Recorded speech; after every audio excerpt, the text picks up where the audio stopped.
Matthew 16, 13 through 20, it says, when Jesus came to the region of Caesarea Philippi, he asked his disciples, who do people say that the Son of Man is? They replied, some say John the Baptist, others Elijah, still others Jeremiah or one of the prophets.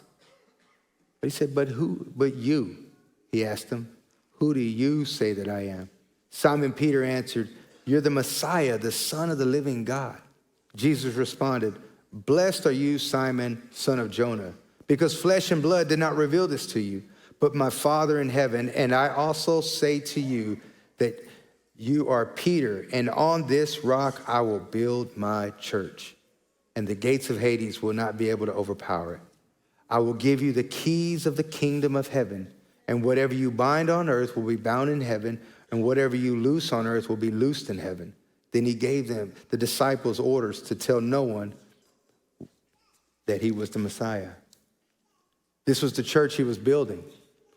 It was not about rebar and a concrete slab to then put up a frame for a physical building, but it was people. This was a person named Peter that would go on to deny Jesus, but Jesus already knew that, but he was still saying, upon this broken man, upon this individual that I have called, I'm gonna build my church, him and others like him. And God has been doing it since. And what he's been doing is building a church with broken, lonely people, rejected, hurting, that come to him and surrender their lives to him. The church wasn't a building, and it sure wasn't a resort. It's not a country club. In fact, it's probably messy. No probably to it, though. It is messy.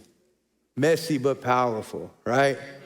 Messy but powerful. Why? Because the church, the people of God, are going into the mess. Because we're inviting the mess back. Because why? Because we know who can clean the mess. We know the one who can heal the mess. We know who can fix the mess. And why would we hold back this instead of releasing it here on the earth and partnering with God, which he's called us to do? 1 Corinthians 4:20 says, for the kingdom of God is not a matter of talk, but of power. The church, the called out ones, advancing the kingdom of God here on the earth.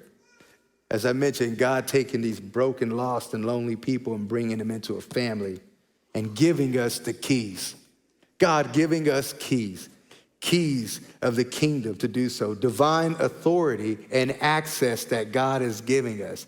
Divine authority and access, not to just open a set of doors on Sundays and Wednesdays, but authority and access to go into the land and to advance his kingdom and to share the gospel and to share our lives with people.